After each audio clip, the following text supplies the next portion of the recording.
At midday, the lobby of Sterling Tech Tower pulsed with its usual energy. Hurried footsteps, overlapping conversations, and the soft hum of a coffee machine from the far end. Employees in business casual came and went in steady streams, none paying attention to the quiet black woman seated in the far left corner. Maya Johnson, dressed in a simple white blouse, her hair neatly pulled back, slowly eating a homemade lunch of brown rice and vegetables. Her calm presence nearly dissolved into the background. Then the revolving glass door turned slowly to make way for the assertive stride of Victoria Sterling. A cream-colored Chanel suit hugged her tall frame, and a Birkin bag hung effortlessly from her arm. Her sharp eyes swept across the lobby and stopped. The ambient noise seemed to vanish the moment her gaze locked onto Maya. Her brow creased ever so slightly. A chill crept silently into the air. No one spoke, but everyone felt it. Something big was about to happen. Victoria approaches Maya's table with the deliberate pace of someone who expects immediate compliance. Her heels create a rhythmic percussion against the marble that seems to announce her importance to anyone within hearing distance. Maya looks up from her laptop, chewing thoughtfully as she registers the approaching figure. "Excuse me," Victoria begins, her voice carrying the authoritative tone of someone unaccustomed to being questioned. "This isn't a food court. This building has very strict policies about eating in common areas." Her eyes sweep over Maya's simple meal with barely concealed distaste, as if the sight of homemade food personally offends her sensibilities. Maya swallows her bite and responds with calm politeness. "I work here. I'm just having lunch during my break." Her voice is steady, professional, betraying no hint of defensiveness despite the obvious challenge in Victoria's tone. Victoria's laugh is sharp and dismissive. "Work here? I don't see any cleaning or catering uniforms." She gestures vaguely at Maya's business casual attire, as if the absence of a service uniform somehow proves her point. "Security in this building is supposed to be top-notch. How exactly did you get up here?" "I work on the 47th floor," Maya replies evenly, taking another small bite of her rice. Her demeanor remains remarkably composed, though a slight tightening around her eyes suggests she's beginning to understand the nature of this confrontation. Victoria's expression transforms into something approaching amusement, but there's nothing kind about it. "The 47th floor?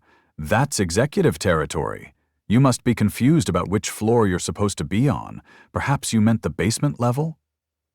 Her tone drips with condescension, each word carefully chosen to establish and maintain a hierarchy that exists primarily in her own mind. Around them, other employees begin to notice the exchange. Conversations quiet as people sense the tension building between the two women. Some slow their pace or find reasons to linger nearby, drawn by the unmistakable energy of a confrontation brewing. Maya notices the gathering attention but continues eating with deliberate calm, refusing to be rushed or intimidated. "People like you," Victoria continues, her voice rising slightly to ensure she has an audience, often try to deceive their way into areas where they don't belong. "Is there some kind of security problem in this building that I should know about?" She reaches for her phone with theatrical deliberation, making it clear that she considers this a threat worth documenting. Maya sets down her fork and looks directly at Victoria for the first time. "I have a valid access card, and I'm eating lunch during my designated break time." She touches the employee badge clipped to her blouse, a simple plastic card that bears her photo and name, but no obvious indicators of rank or department. Victoria leans closer to examine the badge, her expression growing more skeptical. "Anyone can fake these things.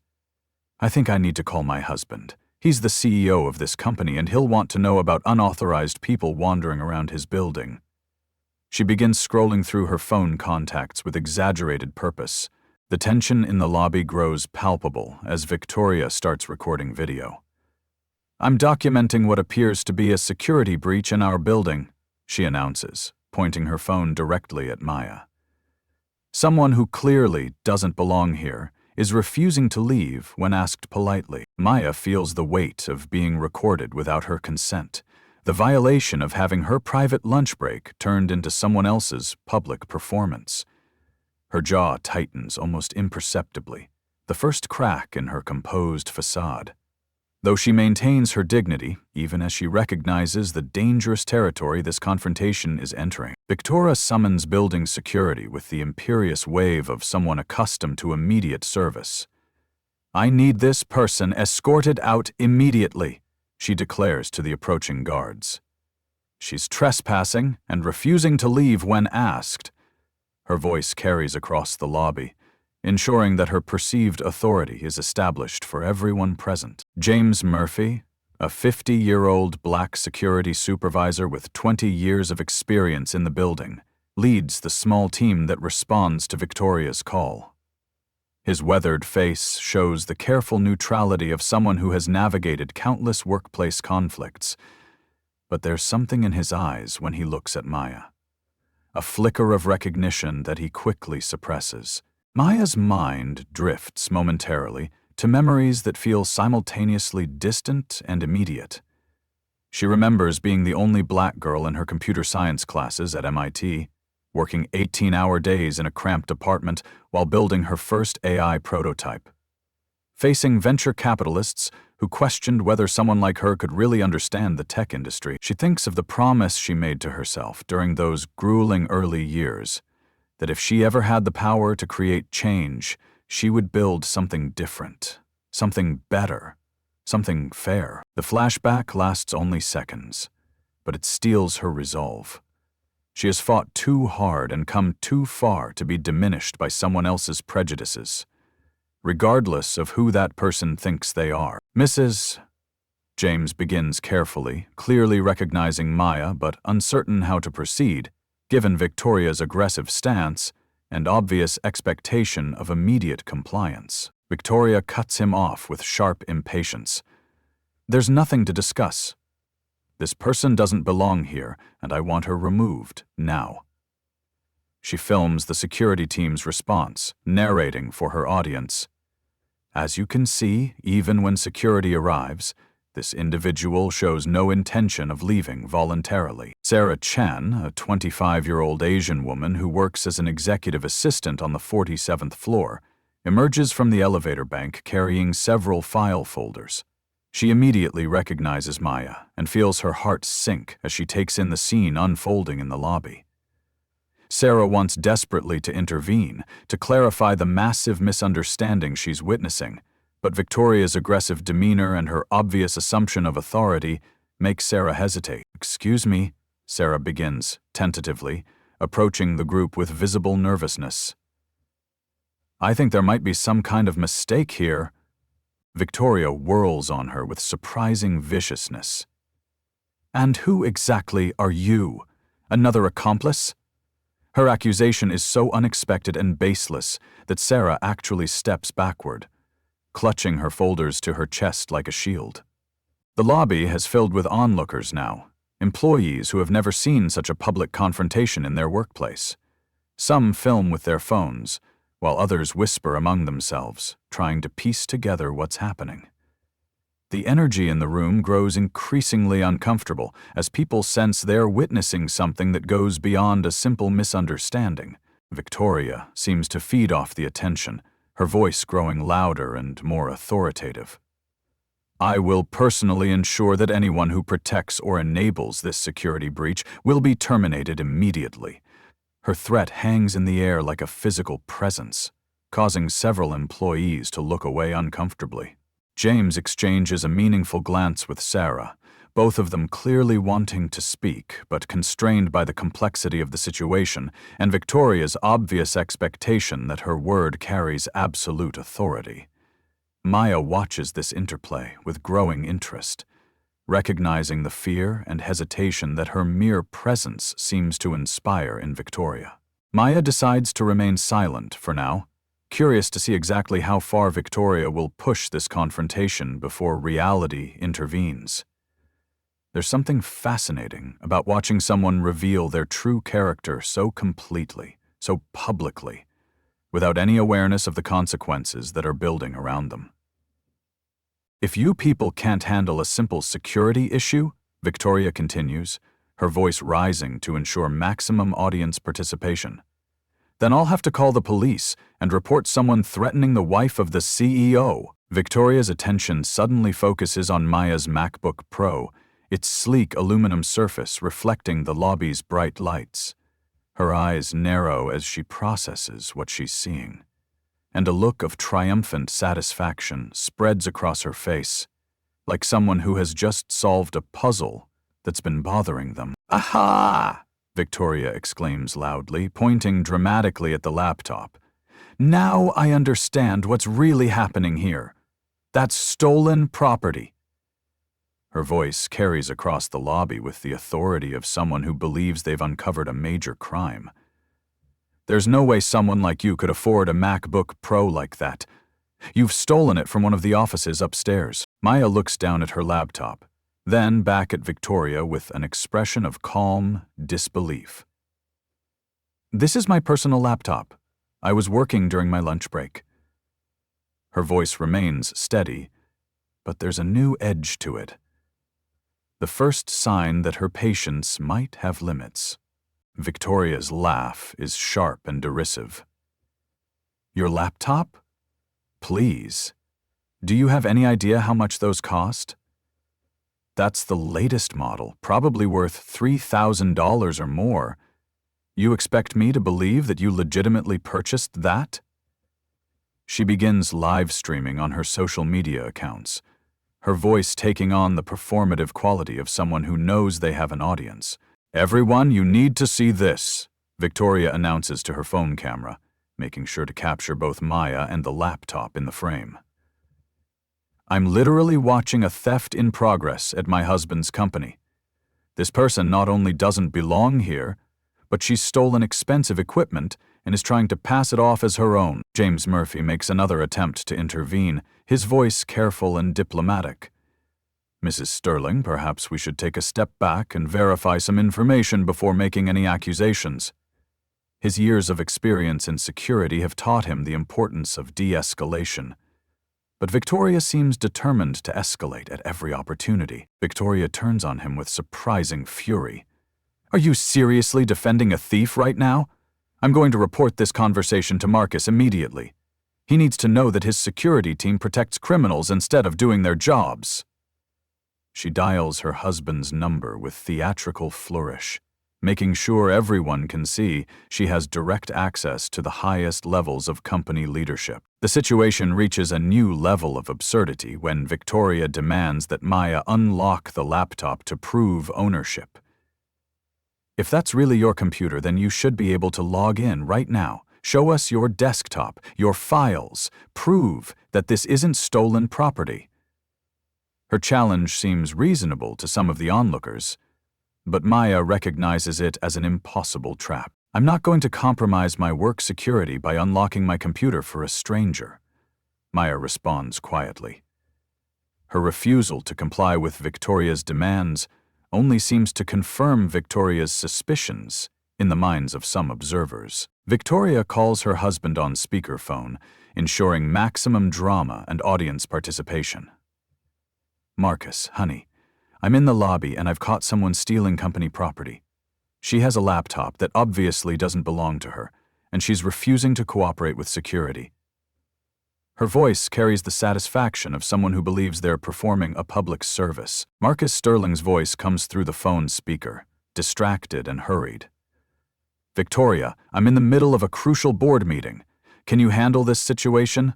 I trust your judgment.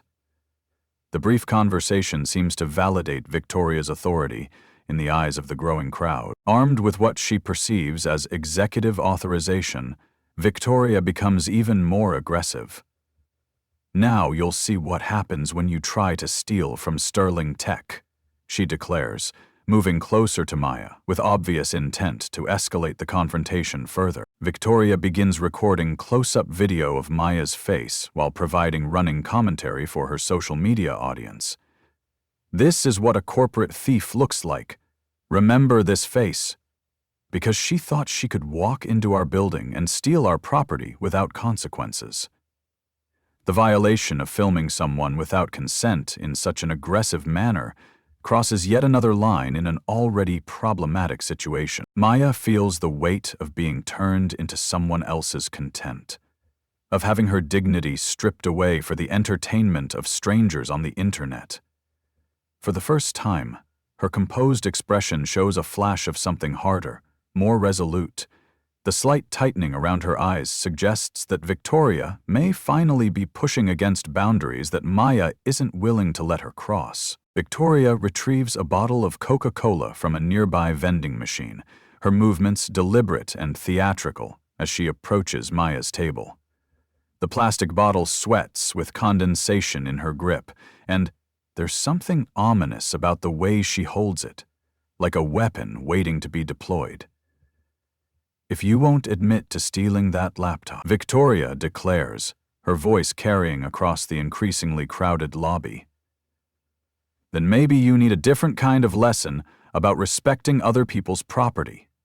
Maya continues eating with deliberate calm, though her awareness of the escalating situation is evident in the way she positions herself, ready for whatever Victoria might do next. "I haven't stolen anything," she repeats, her voice carrying a new undertone of steel. "I'm an employee eating lunch in my own workplace." Without warning, Victoria twists off the bottle cap and hurls the entire contents at Maya. The brown liquid arcing through the air in a dramatic splash that soaks Maya's white blouse, her hair, and spatters across her laptop keyboard. The sound of liquid hitting fabric and electronics seems unnaturally loud in the sudden silence that follows. "That's what happens to thieves and liars," Victoria shouts, her voice echoing off the marble walls. "Maybe next time you'll think twice before trying to deceive honest people." She stands over Maya with obvious satisfaction, filming the aftermath of her assault with her phone camera. Maya stands slowly, Coca-Cola dripping from her hair onto her shoulders, dark stains spreading across her previously pristine white shirt. She looks down at her laptop, checking for damage to the electronics, her movements careful and controlled despite the shock of the attack. When she looks back up at Victoria, her expression has transformed into something that makes several onlookers take an involuntary step backward.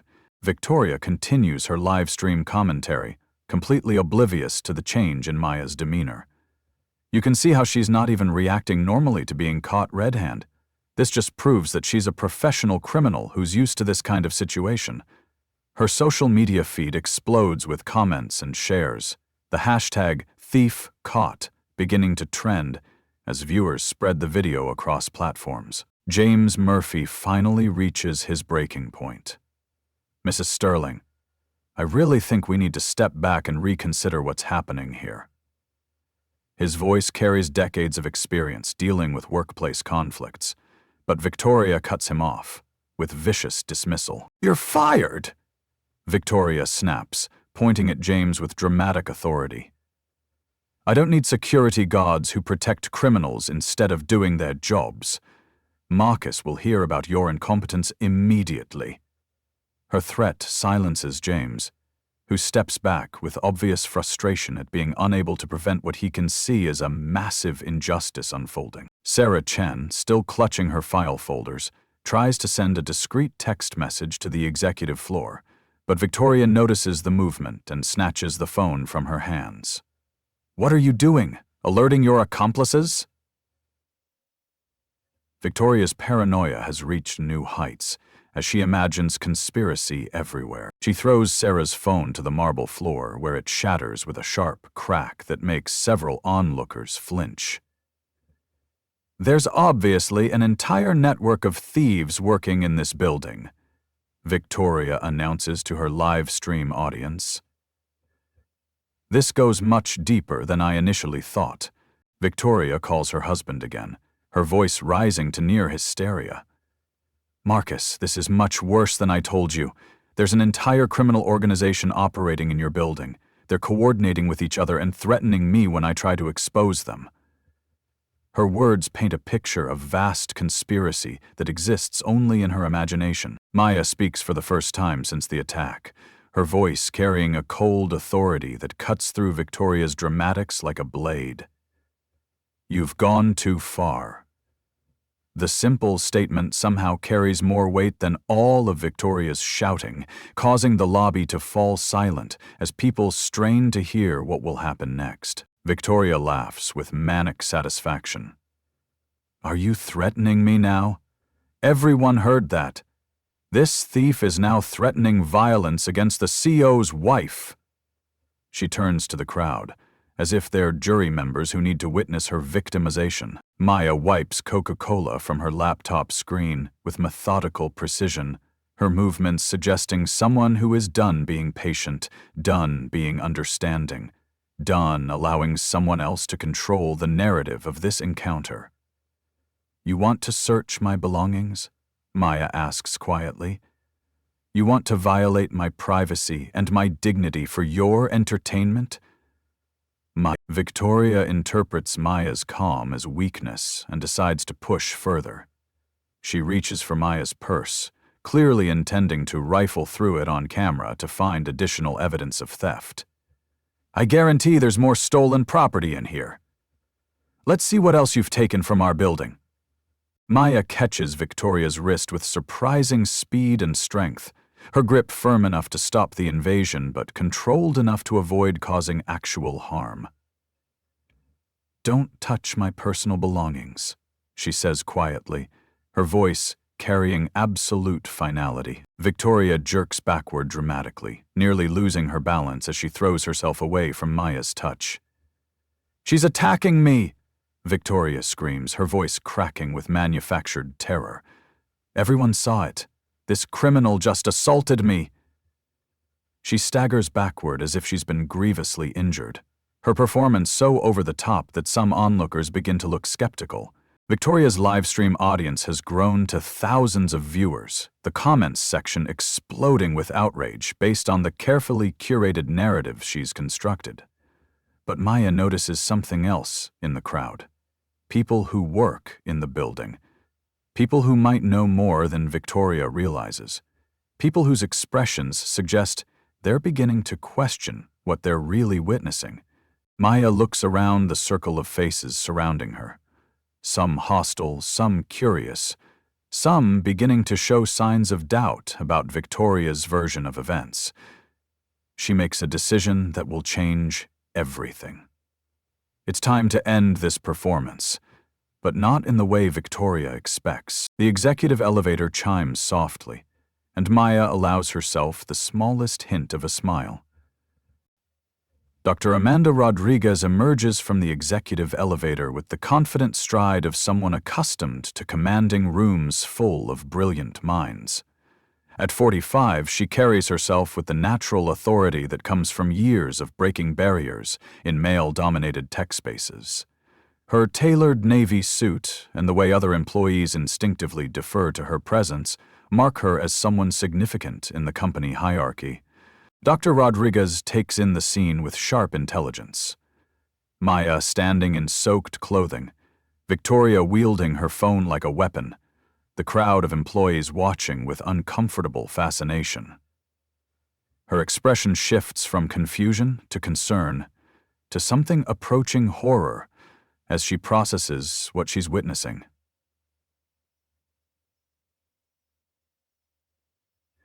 "Mrs. Sterling?" Dr. Rodriguez calls out, her voice carrying the kind of authority that makes conversations stop and heads turn. "I believe there's been a significant misunderstanding here." Her tone is diplomatic but firm, the voice of someone who regularly manages complex interpersonal dynamics at the highest levels of corporate leadership. Victoria spins toward the new voice with obvious relief, recognizing Dr. Rodriguez as someone with real authority in the building. "Amanda, thank God someone with actual power is finally here. I've been trying to deal with this security breach, but your staff seems more interested in protecting criminals than doing their jobs." Dr. Rodriguez moves closer to Maya, her expression growing increasingly grave as she takes in the wet clothing, the stained laptop, the obvious signs of some kind of physical altercation. "I'm terribly sorry about this situation," she says.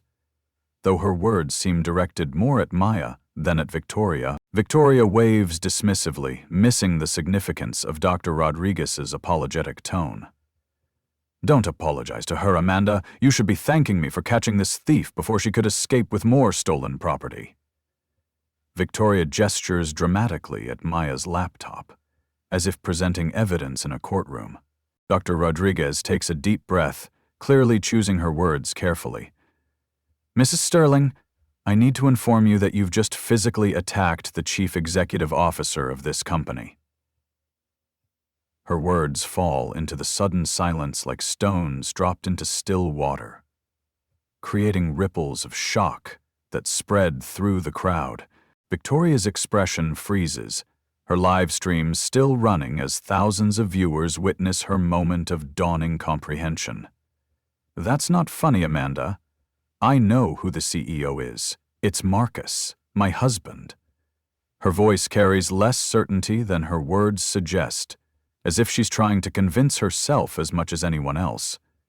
Dr. Rodriguez shakes her head slowly, her expression showing genuine sadness at having to deliver this information so publicly. "Marcus is President and Chief Operating Officer. This woman is Maya Johnson, founder and CEO of Sterling Tech. She built this company from the ground up and owns 60% of the shares. The silence that follows is absolute. Even the ambient sounds of the building seem muted as everyone processes this revelation. Victoria's phone continues live streaming, capturing her face as it cycles through disbelief, confusion, and the first hints of dawning terror. Maya steps forward, Coca-Cola still dripping occasionally from her hair onto her stained blouse, but her presence has somehow transformed. The same person who moments ago was being accused of theft now radiates an authority that makes everyone in the lobby reassess everything they've just witnessed. "Bruto, Lemel, Hill, Victoria," Maya says quietly, her voice carrying easily through the silent space. "I think we need to have a conversation." There's nothing aggressive in her tone, but there's something implacable about it. The voice of someone who has just decided that certain things are going to happen, whether other people like it or not. Dr. Rodriguez continues her explanation for the benefit of the still recording live stream and the crowd of employees.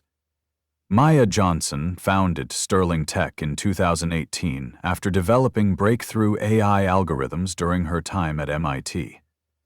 The company went public in 2021 and is now valued at over $15 billion.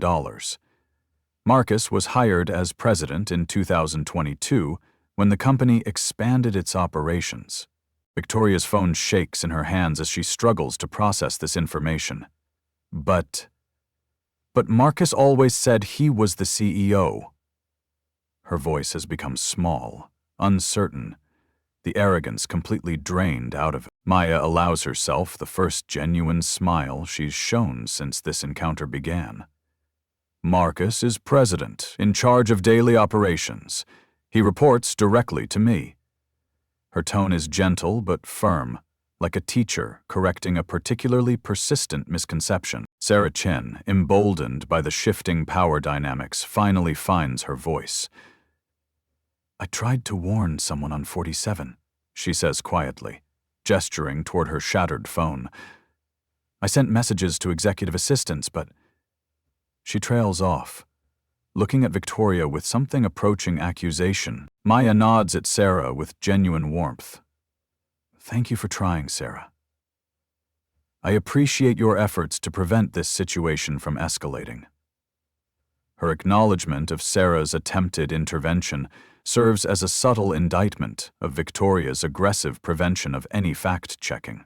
Victoria stares at her still-running live stream, watching comments flood in as viewers begin to understand what they've actually been watching.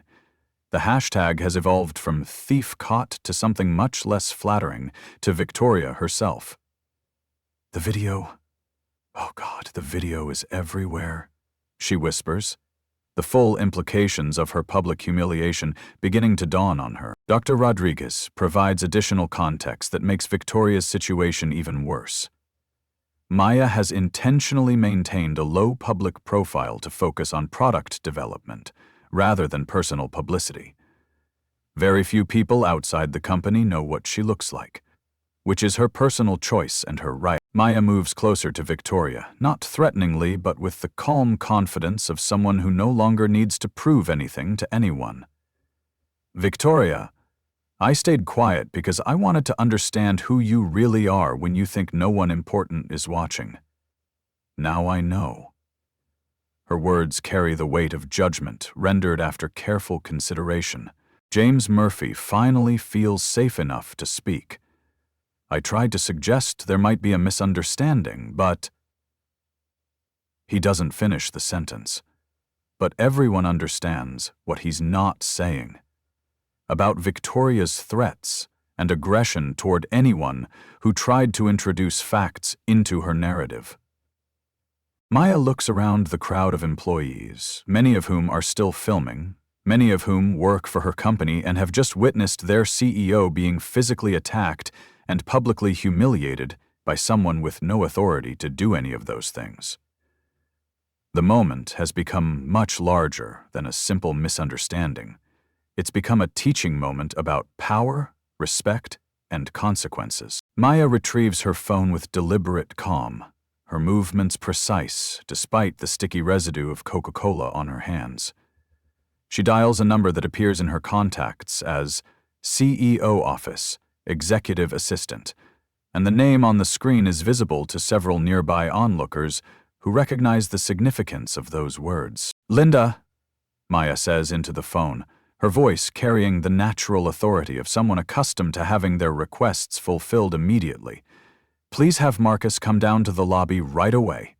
Tell him it's urgent and involves his wife. Also, please alert legal and HR that we may need them."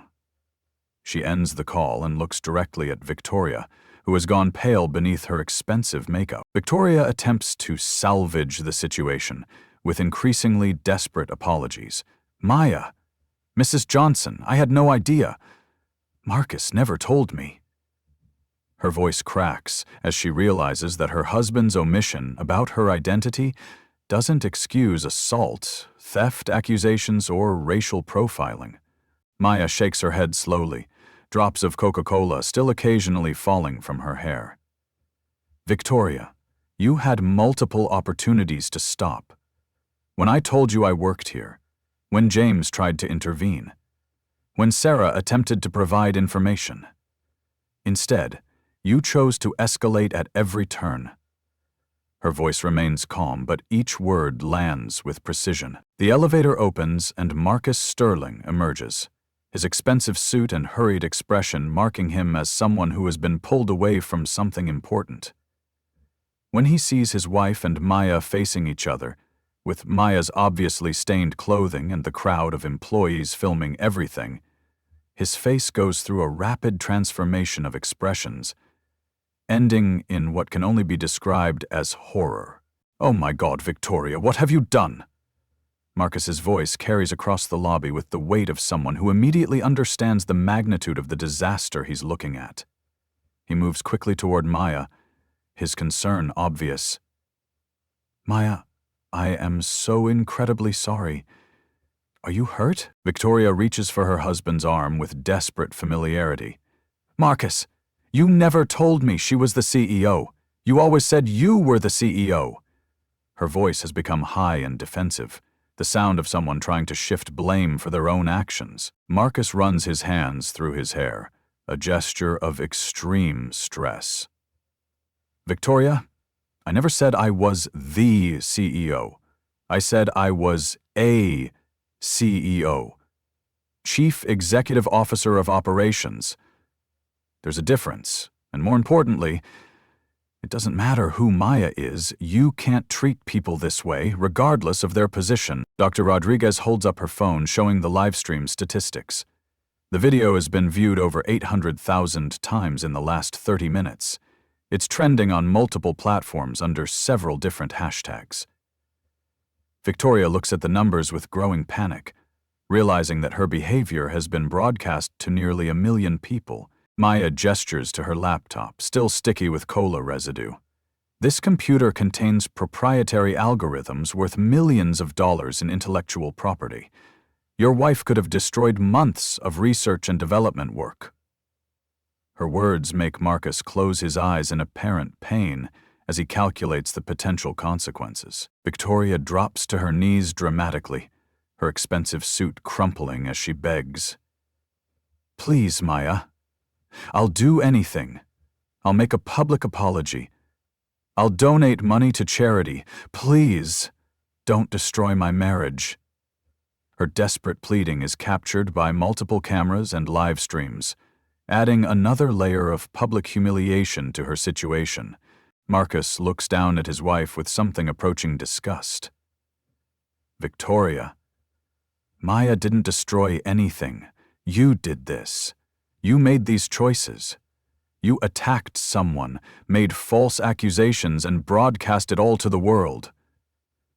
His voice carries the disappointment of someone whose trust has been fundamentally broken. Dr. Rodriguez receives a text message and looks up with a serious expression. "The board of directors is calling an emergency meeting to discuss this incident. Maya, they want to know if you intend to pursue criminal charges for assault and defamation." Her words hang in the air like a sword over Victoria's head. Maya considers the question while looking at Victoria, who is still kneeling on the marble floor, mascara beginning to run down her cheeks. The assault was witnessed by dozens of people and recorded from multiple angles. The false accusations and racial profiling are documented on social media with hundreds of thousands of views. She pauses, letting the legal implications sink in. Victoria's social media accounts begin getting bombarded with messages as people identify her from the viral video. Her phone buzzes constantly with notifications, each one likely representing another person who has seen her behavior and drawn their own conclusions about her character. Marcus turns to Maya with obvious desperation. "Maya, Victoria made terrible choices, but please consider the broader implications. She's not well. This kind of public destruction will—" He trails off, realizing that he's asking his CO to show mercy to someone who showed her none. Maya looks around the lobby at the employees who work for her company, people who have just watched their CEO be physically attacked and publicly humiliated by someone with no authority or justification. The broader implications, Marcus, are that everyone in this building just learned something important about character and consequences. Victoria tries one more desperate appeal. "I'll go to therapy. I'll do sensitivity training. I'll volunteer for civil rights organizations." Her promises pour out in a stream of panic as she realizes that social media has already made her behavior a matter of permanent public record. Maya's response is quiet but final. "Victoria, the internet doesn't forget. Your actions today will follow you forever. That's not my doing. That's the natural consequence of your choices." She turns to Marcus with an expression of profound disappointment. "And you, Marcus, need to think seriously about what this says about your judgment." Maya looks around the assembled crowd, her voice carrying clearly through the lobby despite its quiet tone. "Everyone, what happened here today isn't about revenge or humiliation. It's about accountability and learning from our actions." She pauses to wipe another drop of cola from her forehead, the gesture somehow dignified despite the circumstances. She turns toward Victoria, who remains on the marble floor looking devastated. "Victoria, I'm not interested in destroying your life, but I want you to understand the impact of what you did here. Today you judged me entirely based on your assumptions about my appearance and your preconceptions about who belongs where." Maya's voice carries sadness rather than anger, as if she's disappointed by humanity rather than surprised by it. Maya walks over to James Murphy, who has been standing quietly through the revelation and its aftermath. "James, you tried to de-escalate this situation despite risking your job security. That took courage." She then approaches Sarah Chen, whose broken phone still lies on the marble floor. Sarah, you attempted to provide accurate information, even when you were intimidated and threatened. That showed integrity. These are the qualities we need more of, Maya continues, addressing the broader crowd. In business and in life, we have to judge people based on their character and their actions, not on their appearance or our assumptions about where they come from or what they're capable of achieving. Maya turns back to Marcus, her expression serious but not unkind. Marcus, this situation has shown both of us something important about the people in our lives.